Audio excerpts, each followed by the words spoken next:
بسم اللہ الرحمن الرحیم۔ السلام علیکم معزز دوستو، ایک شخص اندھیری رات میں فجر کی نماز پڑھنے کے لیے گھر سے نکلا۔ اندھیرے کی وجہ سے اس سے ٹھوکر لگ گئی اور وہ منہ کے بل کیچڑ میں گر گیا۔ کیچڑ سے اٹھ کر وہ گھر واپس آیا اور لباس تبدیل کر کے دوبارہ مسجد کی طرف چل دیا۔ ابھی چند قدم ہی چلا کہ دوبارہ اسے ٹھوکر لگی اور وہ دوبارہ کیچڑ میں گر گیا۔ کیچڑ میں اٹھ کر وہ پھر دوبارہ اپنے گھر گیا، لباس بدلا اور مسجد جانے کے لیے دوبارہ گھر سے نکلا۔ جیسے ہی وہ اپنے گھر سے باہر نکلا تو اس کے دروازے پر اسے ایک شخص ملا جو اپنے ہاتھ میں روشن چراغ تھامے ہوئے تھا۔ چراغ والا شخص چپ چاپ نمازی کے آگے مسجد کی طرف چل دیا۔ اس مرتبہ چراغ کی روشنی سے نمازی کو مسجد پہنچنے میں کسی دشواری کا سامنا نہیں کرنا پڑا۔ وہ خیریت سے مسجد پہنچ گیا۔ مسجد کے دروازے پر پہنچ کر چراغ والا شخص رک گیا۔ نمازی اسے چھوڑ کر مسجد میں داخل ہو گیا اور نماز ادا کرنے لگا۔ نماز سے فارغ ہونے کے بعد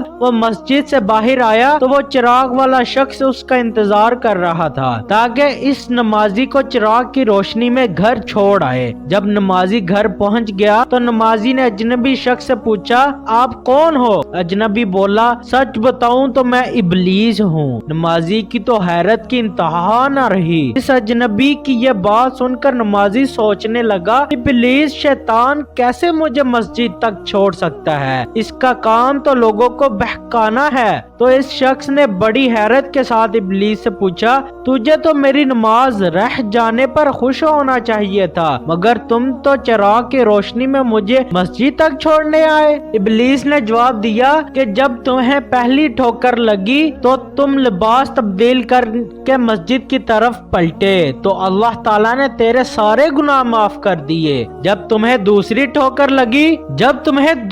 ٹھوکر لگی تو اللہ تعالیٰ نے تمہارے پورے خاندان کو بخش دیا، جس پر مجھے فکر ہوئی کہ اگر اب تمہیں ٹھوکر لگی تو اللہ تعالیٰ کہیں تمہارے اس عمل کی بدولت تمہارے سارے گاؤں والوں کی مغفرت نہ فرما دے۔ اس لیے میں چراغ لے کر آیا ہوں کہ تم بغیر گرے مسجد تک پہنچ جاؤ۔ اس شخص نے جیسے ہی یہ بات سنی تو اس نے اللہ کی بارگاہ میں اپنا سر جھکا کر اللہ کا شکر ادا کیا۔ تو دوستو، یہ ہے ہمارے رب کی شان، سبحان اللہ۔